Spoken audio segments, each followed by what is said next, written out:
जय हिंद साथियों। आज की वीडियो में हम पढ़ेंगे 29 नवंबर का महत्वपूर्ण करंट अफेयर। चलिए शुरू करते हैं। पहला प्रश्न है, किस देश ने कुडनकुलम में भारत के सबसे बड़े परमाणु ऊर्जा केंद्र के लिए अधिक उन्नत ईंधन विकल्प देने की पेशकश की है? तो इसका राइट आंसर है रूस। तो रूस ने जो है उन्नत ईंधन विकल्प देने की पेशकश हाल ही में की है। अब बात करते हैं रूस की। तो रूस की राजधानी है मॉस्को, मुद्रा है रूबल, राष्ट्रपति व्लादिमीर पुतिन हैं और प्रधानमंत्री मिखाइल मिशस्तिन। हाल ही में यूरोपीय संघ की संसद ने रूस को आतंकवाद को प्रायोजित करने वाला देश घोषित किया है और रूस ने अभी हाल ही में याकुटिया परमाणु आइस ब्रेकर लॉन्च किया है और विदेश मंत्री डॉक्टर एस जयशंकर ने अभी हाल ही में रूस देश की यात्रा की थी। आगे बढ़ते हैं।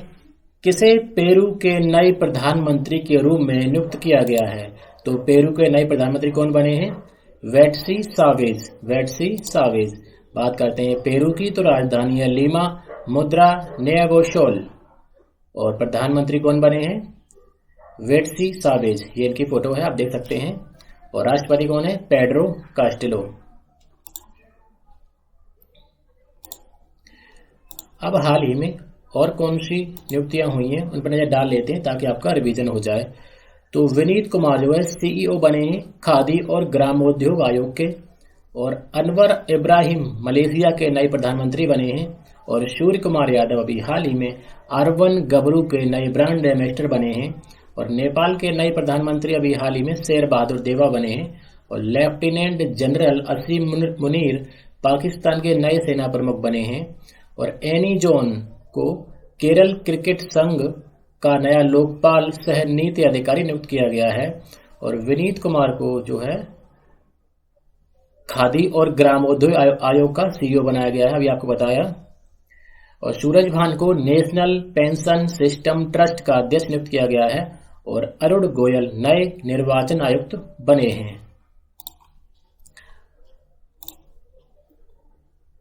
आगे बढ़ते हैं। किस निजी कंपनी द्वारा 30 नवंबर 2022 को अपना रोवर चंद्रमा पर भेजा जाएगा? तो किसके द्वारा भेजा जाएगा? तो उस कंपनी का नाम है स्पेस एक्स। बात करते हैं स्पेस एक्स की। तो इसके संस्थापक कौन है? एलन मस्क, जिन्होंने अभी हाल ही में ट्विटर का अधिग्रहण किया था और सीईओ कौन है? एलन मस्क ही हैं। इसका मुख्यालय कैलिफोर्निया यूनाइटेड स्टेट्स में है और इसकी स्थापना 14 मार्च 2002 को हुई थी। अब बात करते हैं यूएसए की। तो यूएसए की राजधानी वाशिंगटन डीसी है। डीसी का मतलब है डिस्ट्रिक्ट ऑफ कोलंबिया। एक बार हमसे इंटरव्यू में क्वेश्चन पूछ लिया था कि डीसी का मतलब क्या है। पहले पूछा गया कि यूएसए की राजधानी क्या है, तो हमने बताया कि वाशिंगटन डीसी है। तो उन्होंने कहा डीसी का मतलब क्या है? तो मतलब है डिस्ट्रिक्ट ऑफ कोलंबिया। इसे आप याद रखें। मुद्रा डॉलर। प्रेसिडेंट कौन है? जो बाइडेन, पार्टी का नाम Democratic party, vice president Kamala Harris. अब यूएसए से संबंधित कुछ करंट अफेयर्स देख लेते हैं। तो स्पेस एक्स द्वारा 30 नवंबर 2022 को अपना रोवर चंद्रमा पर भेजा जाएगा और हाल ही में अमेरिका ने ओरियन अंतरिक्ष यान लॉन्च किया है और हाल ही में मैरी थारप, जो अमेरिकी भूविज्ञानी और समुद्र विज्ञान कार्टोग्राफर हैं, उन्होंने अटलांटिक महासागर ओशियन तल का पहला वैज्ञानिक मानचित्र तैयार किया है। और न्यूयॉर्क में भारत के महावाणिज्यिक दूतावास में आयोजित एक समारोह में मूल रूप से कश्मीर घाटी के रहने वाले दानिश मंजूर भट्ट को जयपुर फुट यूएसए के पहले वैश्विक मानवीय पुरस्कार से सम्मानित किया गया और 16 नवंबर को नासा कहाँ कंपनी है? यूएसए की है। तो उसने आर्टेमिस 1 मून मिशन लॉन्च किया है और भारतीय अमेरिकी महिला अरुणा मिलर मैरीलैंड में लेफ्टिनेंट गवर्नर पद को संभालने वाली पहली अप्रवासी बनी हैं और ठाकुर चक्रपाणी को संगीत क्षेत्र का पुरस्कार लाइफ टाइम अचीवमेंट दिया गया है। और अमेरिका ने चीन को हराकर महिला बास्केटबॉल विश्व कप 2022 जीता है। तो ये थे अमेरिका से संबंधित करंट अफेयर्स के प्रश्न। हमने आपको इसलिए बताया ताकि आपका रिवीजन हो जाए।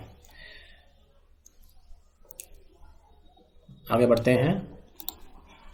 अंतरराष्ट्रीय इलेक्ट्रो टेक्निकल कमीशन का उपाध्यक्ष अभी हाल ही में कौन बना है? तो कौन बना है? अपना भारत बना है। और ये पद कौन संभालेगा? बिमल महेंद्रू। बिमल महेंद्रू। और ये वर्ष 2023 से 25 तक का कार्यकाल होगा। अब बात करते हैं इंटरनेशनल इलेक्ट्रो टेक्निकल कमीशन की। तो ये कमीशन जो है एक अंतरराष्ट्रीय मानक प्रतिष्ठान है। यह सभी इलेक्ट्रिकल, इलेक्ट्रॉनिक और संबंधित प्रौद्योगिकियों के लिए अंतरराष्ट्रीय मानक तय करता है। मानकीकरण प्रबंधन बोर्ड आईईसी का सर्वोच्च प्रशासनिक निकाय है जो तकनीकी नीतिगत विषयों की जिम्मेदार है। आगे बढ़ते हैं। किस देश में हाल ही में ओरियन अंतरिक्ष यान लॉन्च किया है? तो किसने लॉन्च किया है? अभी थोड़ी देर पहले आपको बताया था। तो अमेरिका ने लॉन्च किया है। अगला प्रश्न है, किसने India the mother of democracy पुस्तक का विमोचन किया है? तो ये भारत सरकार में शिक्षा तथा कौशल विकास और उद्यमशीलता मंत्री धर्मेंद्र प्रधान ने इसका विमोचन किया है। किस दक्षिण भारतीय अभिनेत्री ने मोस्ट पॉपुलर फीमेल स्टार का खिताब हाल ही में जीता है? तो किसने जीता है? सामंथा रूथ प्रभु। सामंथा रूथ प्रभु। अगला प्रश्न है, किस देश की स्टेफनी फ्रापार्ट पुरुषों के फीफा वर्ल्ड कप में अंपायरिंग करने वाली पहली महिला बनी हैं? तो कहां की हैं ये? फ्रांस की हैं।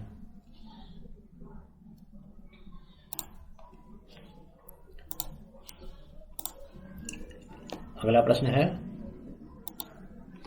ऑपरेशन टार्ट शील्ड किस देश द्वारा लॉन्च किया गया है? तो ये भारत देश द्वारा लॉन्च किया गया है।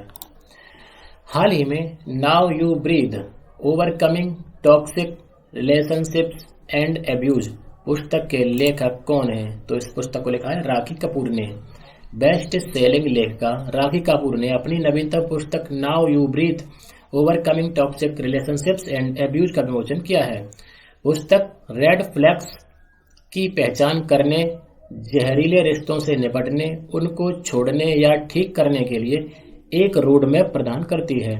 राखी कपूर ने infertility, impatience and intuition, a physical and mental guide for aspiring parents भी लिखी है। इनकी इस पुस्तक को भी याद रखिए। राखी कपूर एक प्रसिद्ध फिजियोथेरेपिस्ट और लेखिका हैं।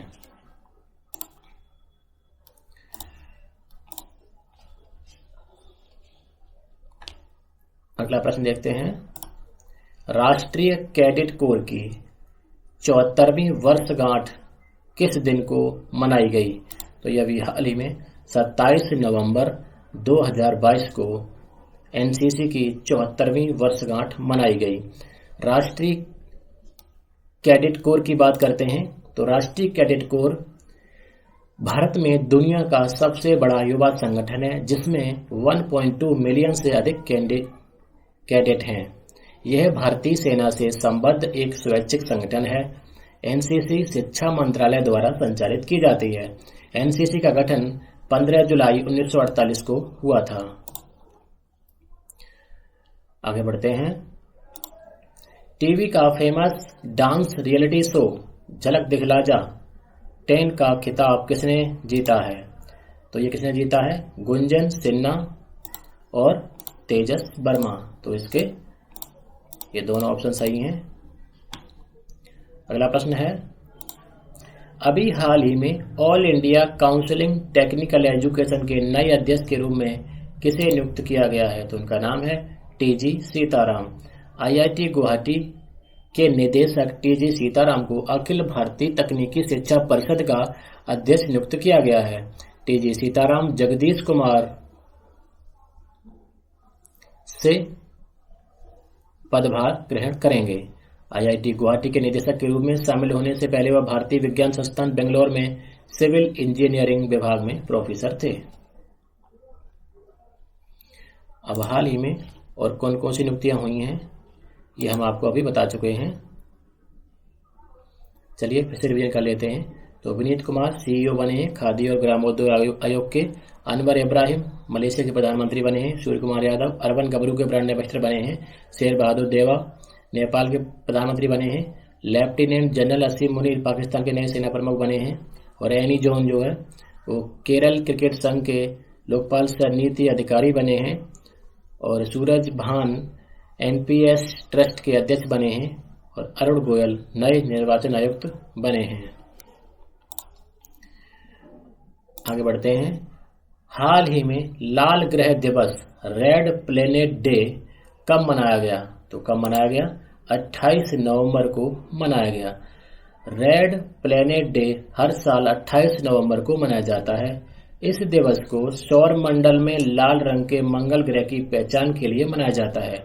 इस दिवस के पीछे के इतिहास की बात करें तो इस दिन 28 नवंबर 1964 में नासा द्वारा मंगल ग्रह पर अंतरिक्ष यान मैरिनर 4 उतारा गया था। इस दिन को महत्व देते हुए रेड प्लेनेट डे मनाया जाता है। मैरिनर 4 को फ्लाई बाय के दौरान ग्रह के डाटा एकत्रित करने के लिए बनाया गया था ताकि ग्रह के बारे में जानकारी एकत्रित की जा सके। अब हाल ही में कौन कौन से दिवस मनाए गए हैं नवंबर महीने में, आप यहां से स्क्रीनशॉट लेकर के याद कर सकते हैं। आगे बढ़ते हैं। निम्नलिखित में से कौन सा भारतीय शहर CDP की जलवायु कार्रवाई सूची में शीर्ष पर पहुंचने वाला दक्षिण एशिया का पहला शहर बन गया है? तो कौन सा शहर बना है? मुंबई शहर बना है। मुंबई CDP द्वारा प्रकाशित 5वीं वार्षिक शहरों की रिपोर्ट में ए सूची में शामिल होने वाला पहला भारतीय शहर बन गया है। संगठन का कहना है कि मुंबई चुनौतीपूर्ण वैश्विक आर्थिक स्थिति के बावजूद यह स्थान पाने में सफल रहा।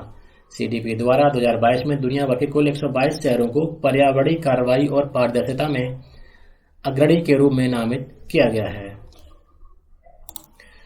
अब कौन कौन सा काम पहली बार हुआ है इस पर एक नजर डाल लेते हैं।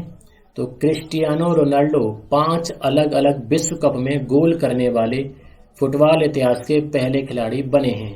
और N जगदीशन विजय हजारे ट्रॉफी में लगातार 5 सदक बनाने वाले पहले भारतीय खिलाड़ी बने हैं।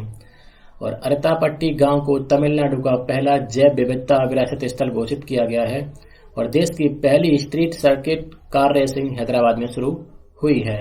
विप्रो यूरोपियन वर्क काउंसिल की स्थापना करने वाली पहली भारतीय कंपनी बन गई है। और ITTF ATTU एशियाई कप टूर्नामेंट में स्टार पेडलर मनिका बत्रा पदक जीतने वाली पहली भारतीय महिला बनी हैं। आगे बढ़ते हैं। किसके द्वारा 9 दिसंबर 2022 को हैदराबाद एयरपोर्ट एक्सप्रेस मेट्रो की नींव रखी जाएगी? तो किसके द्वारा की जाएगी? तेलंगाना के मुख्यमंत्री श्री के चंद्रशेखरन राव द्वारा इसकी नींव रखी जाएगी। बात करते हैं तेलंगाना की, तो राजधानी हैदराबाद मुख्यमंत्री श्री के चंद्रशेखर राव हैं। पार्टी का नाम तेलंगाना राष्ट्रीय समिति है। राज्यपाल तमिल साई सुंदरराजन है। अब तेलंगाना से संबंधित प्रश्न देखते हैं। तो तेलंगाना के जो मुख्यमंत्री है वो 9 दिसंबर को हैदराबाद एयरपोर्ट एक्सप्रेस मेट्रो की नींव रखेंगे। और तेलंगाना सरकार द्वारा 18 जनवरी 2023 से पूरे राज्य में कांटी वेलुगु योजना, क्या नाम है? कांटी वेलुगु योजना फिर से शुरू की जाएगी। इस योजना में निःशुल्क आंखों की जांच की जाएगी, सर्जरी की जाएगी और लाभार्थियों को आवश्यकता अनुसार चश्मों का वितरण किया जाएगा। और देश की पहली street circuit car racing Hyderabad में शुरू हुई थी। आगे बढ़ते हैं। भारत की पहली, अगला प्रश्न है, भारत की पहली नाइट स्काई सेंचुरी किस राज्य अथवा केंद्र शासित प्रदेश में स्थापित की जाएगी? Very very important question. तो कहां की जाएगी? लद्दाख के होनले में की जाएगी। विज्ञान और प्रौद्योगिकी विभाग ने लद्दाख में भारत की पहली नाइट स्काई सेंचुरी स्थापित करने का बीड़ा उठाया है। यह काम अगले 3 महीनों में पूरा किया जाएगा। डार्क स्काई रिजर्व चांगथांग वन्यजीव अभयारण्य के हिस्से के रूप में लद्दाख के होनले में स्थित किया जाएगा। यह भारत में एस्ट्रो टूरिज्म को बढ़ावा देगा। इसके लिए केंद्र शासित प्रदेश प्रशासन, लद्दाख स्वायत्त पहाड़ी विकास परिषद लेह और भारतीय खगोल भौतिकी संस्थान के बीच एक समझौता ज्ञापन पर हस्ताक्षर किए गए थे। और आज का अंतिम प्रश्न, हाल ही में किस राज्य के समुद्री तट पर कछुओं की लुप्त प्रजाति जिसका नाम है ओलिव रिडले, ये कछुए देखे गए हैं? तो कहाँ देखे गए हैं? अभी हाल ही में उड़ीसा के समुद्र तट पर ये कछुए देखे गए हैं। बात करते हैं उड़ीसा की। तो उड़ीसा की राजधानी है भुवनेश्वर। मुख्यमंत्री नवीन पटनायक, राज्यपाल प्रोफेसर गणेशी लाल। अब उड़ीसा से संबंधित प्रश्न देखते हैं। तो हाल ही में उड़ीसा के समुद्र तट पर कछुओं की लुप्त प्रजाति ओलिव रिडले इसको देखा गया है। और भारत ने उड़ीसा में एपीजे अब्दुल कलाम द्वीप से मध्यम दूरी की बैलिस्टिक मिसाइल अग्नि 3 का सफल प्रशिक्षण प्रक्षेपण अभी हाल ही में किया है। और उड़ीसा की तन्वी पात्री ने बालिका एकल के फाइनल मुकाबले में उत्तर प्रदेश की दिव्यांशी गौतम को सीधे गेम में हराकर बालिका नेशनल चैंपियन होने का गौरव हासिल किया है। क्या नाम याद रखिए? तन्वी पात्री। और उड़ीसा सरकार ने हाल ही में मुख्यमंत्री शिक्षा पुरस्कार योजना शुरू की है। और उड़ीसा सरकार द्वारा 2023 के अंत तक उड़ीसा राज्य को झुग्गी मुक्त बनाने की घोषणा की गई है। काफी अच्छा प्रयास रहेगा। उड़ीसा सरकार ने इस साल 10 नवंबर को राज्य में बाजरा दिवस के रूप में मनाया।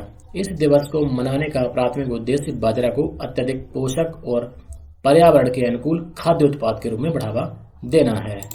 तो दोस्तों, ये थे आज के करंट अफेयर के प्रश्न। कल फिर मिलते हैं। तब तक के लिए नमस्कार, जय हिंद, जय भारत।